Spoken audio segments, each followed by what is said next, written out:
नरेंद्र मोदी का dream project one nation one election, क्या है इसका नफा, क्या है इसका नुकसान, ये सबसे बड़ा सवाल है। नमस्कार, मैं शंभू कुमार सिंह और आप देख रहे हैं नेशनल दस्तक। सबसे पहले तो टीवी अखबार वालों का क्या होगा, रोजी रोटी चौपट हो जाएगी, क्योंकि जितना चुनाव होता है वो उतना माल काटते हैं। लेकिन सवाल है कि वन नेशन वन इलेक्शन पहले भी होता था, अब भी होता है। अगर ये संवैधानिक प्रावधान है तो ये होना चाहिए। इस पर मनोज झा का एक टेक आया है, पहले वो सुनिए आप। वन नेशन वन इलेक्शन के प्रस्ताव को इस कमेटी, एम्पावर्ड कमेटी के प्रस्ताव को स्वीकार कर लिया। कमाल की बात है साहब, मोदी जी की कैबिनेट है, मैं मेरा मुझको जिसका फलसफा है, तो ये उसके अलावा कोई विकल्प था नहीं। हमारी पार्टी के कुछ मौलिक सवाल थे और हैं। इस देश में 1960-62 तक तो वन नेशन वन इलेक्शन था, 52, 57, 62। उसके बाद ये माला टूटी। ये माला इसलिए टूटी कि जो एक डोमिनेंस था एक पार्टी का, उसको कई क्षेत्रों में चैलेंज होना शुरू हुआ। नॉन कांग्रेस गवर्नमेंट्स फॉर्म हुई कई अक्रॉस मेनी स्टेट्स, तो वो माला, उसकी जो रिदम थी, वो जो चेन था, वो टूट गई। मगर कई जगह अल्पमत की सरकार बनी, फिर मध्यावधि चुनाव हुए, फिर चुनाव हुए, कई बार कई राज्यों में 5 वर्ष के अंदर 2 या 3 चुनाव हुए, तो वो माला टूटी। अब इसकी क्या व्यवस्था होगी इसमें, क्योंकि हम तो नहीं जानते हैं मसौदा। 2 चीजें हो सकती हैं, एक पूरे देश में और राज्यों में एक साथ चुनाव हो, और अगर कहीं मान लीजिए उत्तर प्रदेश या मध्य प्रदेश में सरकार किसी की नहीं बनी, या तो आप प्रॉक्सी गवर्नमेंट राज्यपाल राष्ट्रपति के माध्यम से रखिएगा अगले चुनाव तक, या फिर चुनाव होगा। और अगर फिर चुनाव हुआ तो माला टूट गई, क्योंकि फिर तो ऐसा नहीं है ना सब भंग करके चुनाव करें। और सबसे बड़ी चीज है कि 240 के मैंडेट के बाद लगा था कि माननीय मोदी जी अब रोजगारोन्मुख चीजों पर बात करेंगे, डाइग्रेशन और कुछ नहीं है। वन नेशन वन इलेक्शन जो एक विविधता रही है, क्या अब तक के जो मेनी इलेक्शंस हुए, क्या उसने डेमोक्रेसी को कमजोर किया? नहीं। कोई ऐसी स्टडी है? नहीं। वन नेशन वन इलेक्शन इस सरकार का पुनः एक ऐसा ऑब्सेशन है जिसकी जड़ें कहीं नहीं है, सिर्फ इसमें कि डाइग्रेशन हो, कुछ दिन हेडलाइन मैनेजमेंट हो, चर्चा हो, क्योंकि आपके पास इस तरह की कंटिजेंसीज के लिए क्या प्रावधान है, नोबडी। तो ये सुना अपने मनोज झा ने कहा। उसके बाद बीएसपी सुप्रीमो मायावती ने कहा है कि मैं वन नेशन वन इलेक्शन के खिलाफ नहीं हूं, लेकिन सवाल है कि इससे जनहित को फायदा होना चाहिए, भारत के नागरिकों को फायदा होना चाहिए, ये सबसे बड़ा सवाल है। लेकिन सबसे बड़ी चिंता है, और खासकर जब बीजेपी कोई प्रोजेक्ट लॉन्च करती है तो लोगों को शक होने लगता है। खासकर SC ST OBC किसान अल्पसंख्यकों के दिमाग में तुरंत ये बात जाता है कि कहीं ये फ्रॉड तो नहीं है, धोखा तो नहीं है। जिस तरह से हाल के दिनों में चुनाव आयोग की विश्वसनीयता खतरे में पड़ी है, पहले ही EVM से चुनाव होता है। सवाल है कि जो सरकार वन नेशन वन इलेक्शन चाह रही है, वो वन नेशन वन एजुकेशन क्यों नहीं कर रही है?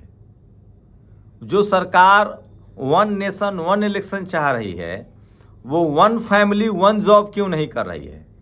जो सरकार वन नेशन वन इलेक्शन कर रही है, वो सरकार वन फैमिली और उसको वन लैंड क्यों नहीं कर रही है? जो तमाम भूमिहीन है उनको जमीन दिया जाए, क्या ये बड़ा मुद्दा नहीं है? मनोज झा ने सही सवाल उठाया है कि अगर सरकार इतना ही सिंसियर है, हमें लगा था हम लोगों को कि सरकार 240 पर सिमट गई है तो रोजी रोजगार मुद्दे की बात करेगी, लेकिन अभी भी प्रधानमंत्री नरेंद्र मोदी आइडियोलॉजिकल वॉर में उलझे हुए हैं। अभी भी RSS के एजेंडे को आगे बढ़ाया जा रहा है। क्या है खतरा वन नेशन वन इलेक्शन का, इस पर भी बात करूंगा। कुछ छोटे छोटे खतरे मैं आपको गिना दूं। सोचिए किस तरह से इस देश में जब बाबा साहेब वोट का अधिकार सबको दे रहे थे तो उस समय विरोध हुआ। बाद में लोग SC ST के रिजर्व सीट पर अपने नौकरों को चुनाव जिताते थे। उसके बाद OBC की संख्या नहीं थी। इस देश के दर्जनों राज्य में, हर राज्य में जनरल कैटेगरी के CM, जनरल कैटेगरी के राज्यपाल, राज्यसभा तो जनरल कैटेगरी के नहीं रिजर्व था। SC ST को OBC की संख्या नहीं थी। 92 के बाद जब मंडल कमीशन आने लगा, उसके बाद जब राजनीतिक शुचिता जगी, राजनीतिक चेतना आई, जब कर्पूरी ठाकुर, जगदेव प्रसाद, लालू यादव, शरद यादव जैसे लोग आने लगे, रामविलास पासवान जी जैसे लोग आने लगे, खासकर यूपी और बिहार में भले सरकार कांग्रेस की थी, तब ईवीएम लाया गया। और उसके बाद आप सोचिए, पहले तो बूथ लूटते थे, बूथों की लूट हुई, यहाँ तक कि परिसीमन इस तरह से बनाया गया कि जहाँ जनरल कैटेगरी की संख्या उस सीट को जनरल किया गया, जहाँ SC ST OBC की ज़्यादा संख्या वहाँ रिजर्व कर दिया गया। SC OBC को लड़ाने की लगातार साजिश हुई। इसी के लिए लोग सवाल पूछ रहे हैं कि अगर वन नेशन वन इलेक्शन है तो हाईकोर्ट सुप्रीम कोर्ट के लिए वन नेशन एग्जाम क्यों नहीं है। ये सब तमाम बड़े सवाल जो हैं वो लोग सोशल मीडिया पर पूछ रहे हैं, लिख रहे हैं। लेकिन मैं फिर कह रहा हूँ, वन नेशन है तो वोट क्या ईवीएम क्यों नहीं। लोग पूछ रहे हैं कि आप वन नेशन करवाओ, वन इलेक्शन करवाओ, चाहे हर राज्य में इलेक्शन करवाओ, ईवीएम हटाओ। तो SC ST OBC के लोगों की ज़्यादातर मांग है कि आप पहले ईवीएम हटाओ, उसके बाद बात करो। तो सोचिए, जो बीजेपी कांग्रेस पर लगातार हमलावर है, वो कांग्रेस के किसी एजेंडा को छोड़ने के लिए तैयार नहीं है, किसी भी एजेंडा को। इसलिए कांग्रेस वाले ठीक कहते हैं कि सरकार तुम्हारी है, सिस्टम हमारा है। ईवीएम कौन लेकर आया? कांग्रेस। उसको बीजेपी ढो रही है, जबकि ये बीजेपी विपक्ष में थी तो उसके विरोध में थी। जाति जनगणना कांग्रेस नहीं करवा रही है, बीजेपी विपक्ष में थी तो कहती थी जाति जनगणना कराओ। अब जब सत्ता में है तो जाति जनगणना नहीं करवा रही है। कोलिजियम सिस्टम कांग्रेस के दौर में आया, बीजेपी पहले इसके खिलाफ थी। अब कोलिजियम सिस्टम बीजेपी खत्म नहीं कर रही है। कॉर्पोरेट में रिजर्वेशन अब कांग्रेस भी नहीं दे रही थी, बीजेपी भी नहीं दे रही है। प्राइवेटाइजेशन कांग्रेस लेकर आई, बीजेपी भी उसको बढ़ा रही है। तो मैं फिर कह रहा हूं, चाहे कांग्रेस हो या बीजेपी हो, बिल्कुल ठीक है कि सिस्टम कांग्रेस का है, सरकार बीजेपी की है। लेकिन एक बात है, अब जब ये दो लोग आपस में लड़ रहे हैं तो थोड़ा बहुत इनको SC ST OBC को देना पड़ रहा है। कभी राज्यसभा बनाना पड़ रहा है, कभी गवर्नर बनाना पड़ रहा है, कभी मुख्यमंत्री बनाना पड़ रहा है। इतनी डाइवर्सिटी तो आई है। लेकिन मैं फिर कह रहा हूँ, लोकतंत्र की चक्की है, महीन पीसती है, लेकिन पीसेगी जरूर। देर लगेगी, समय लगेगा, लेकिन मैं आश्वस्त हूँ 21वीं सदी बाबा साहब की सदी होगी। और मैं फिर कह रहा हूँ, इस देश के SC ST OBC किसान, दलित, अल्पसंख्यक, इस देश के बनाने वाले लोग हैं, वो किसी भी कीमत पर अपना अधिकार तो चाहते हैं, लेकिन किसी भी कीमत पर नहीं। वो अपना अधिकार संवैधानिक तरीके से चाहते हैं, वो अपना अधिकार डेमोक्रेटिक तरीके से चाहते हैं। वो चाहते हैं, हम लोग क्या चाहते हैं, आप वन नेशन कराओ चाहे वन इलेक्शन कराओ, ट्रांसपेरेंसी के साथ कराओ, ट्रांसपेरेंट चुनाव कराओ, रिजर्वेशन लागू हो, ईवीएम खत्म हो, SC ST OBC को रिप्रेजेंटेशन मिले। OBC सोचिए, OBC की जाति जनगणना हो। जब SC ST रिजर्वेशन है तो OBC की भी रिजर्वेशन होनी चाहिए। बाबा साहब ने संवैधानिक प्रावधान किया है। लेकिन अभी भी सरकार कांग्रेस की हो या बीजेपी की हो, उनकी नेक नियति नहीं है। इस देश में आज़ादी के 75 साल बाद भी पूरे सिस्टम को, कांग्रेस का सिस्टम हो चाहे बीजेपी का सिस्टम हो, इस सिस्टम को सवर्ण समाज के लोग चला रहे हैं, जनरल कैटेगरी के लोग चला रहे हैं। और वो न चपरासी आपको बनने देना चाहता है, न चीफ मिनिस्टर, न चीफ जस्टिस।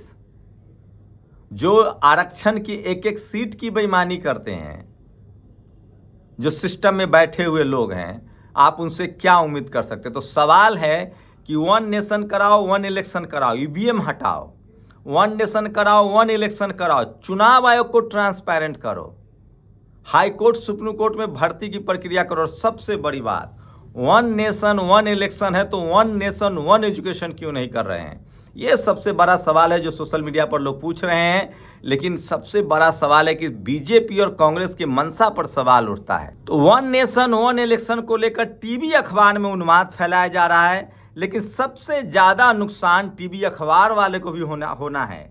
जितना चुनाव है उतना पैसा कमाते हैं, उतना बार ओपिनियन पोल, एग्जिट पोल, बड़ी बड़ी डीलिंग होती है। मुझे लगता है कि SC ST OBC समाज को इससे फ़ायदा ही होगा। SC ST OBC लीडरशिप वाली पॉलिटिकल पार्टियों को फ़ायदा ही होगा, क्योंकि हर बार उनके पास चुनाव लड़ने के लिए पैसे तो होते नहीं हैं। लेकिन कई सारे टेक्निकल चीज़ें हैं। लेकिन सबसे बड़ा सवाल है, आप वन नेशन वन इलेक्शन कराओ, लेकिन ईवीएम हटाओ, बैलेट पेपर से चुनाव कराओ, चुनाव आयोग को सख्त करो, चुनाव आयोग की अकाउंटेबिलिटी तय करो। और जब तक आप ये नहीं करते हैं तब तक इसका कोई असर नहीं होगा। ये बात है कि वन नेशन वन इलेक्शन पर जो कमेटी है उसके जो हेड हैं वो SC समाज से आने वाले पूर्व राष्ट्रपति रामनाथ कोविंद हैं। इसलिए थोड़ा भरोसा तो बनता है। लेकिन सवाल है कि चुनावी प्रक्रिया को ट्रांसपेरेंट तभी बनाया जा सकता है जब चुनाव आयोग ट्रांसपेरेंट हो, और उसके बाद ईवीएम, जो सबसे बड़ा सवाल है कि क्या ईवीएम हटा पाएंगे, क्या बैलेट पेपर से चुनाव होगा। मैं फिर कह रहा हूँ, ईवीएम में कुछ जो जापान में ईवीएम बना वहाँ चुनाव नहीं होता है। हम सब ने देखा है बूथ लूट एक बड़ी समस्या रही है, ईवीएम भी बड़ी समस्या रही है, लेकिन अब कोई बूथ नहीं लूट सकता है। लाया गया था कि बूथ लूट से बचेगा ईवीएम। अब तंत्र बढ़ा है, सिस्टम बढ़ा है, एजुकेशन बढ़ा है, तो ज़्यादातर इस देश के 90% SC ST OBC आबादी, चाहे मायावती हो, समाजवादी पार्टी हो, RJD हो, JDU हो, तमाम दलित, पिछड़े, आदिवासी, किसान, अल्पसंख्यक की जो पॉलिटिकल पार्टियां हैं वो हमेशा से ईवीएम के खिलाफ रही हैं। हाँ, कांग्रेस और बीजेपी सत्ता में हो तो ईवीएम के विरोध में, और सत्ता में हो तो ईवीएम के साथ। ये सबसे बड़ा सवाल है। तो वन नेशन वन इलेक्शन पर बहुजनों का बहुत लेना देना नहीं है। बस शर्त इतनी है कि हमारे वोट की सुरक्षा हो, हमारी वोट की गारंटी हो, और डेमोक्रेटिक सिस्टम, संवैधानिक सिस्टम सुचारू रूप से चलता रहे। ये बहुजन समाज की राय है कि वन नेशन वन इलेक्शन मंजूर है, शर्त इतनी है कि ईवीएम हटाओ। आपकी क्या राय है? क्या आप इस राय से सहमत हैं?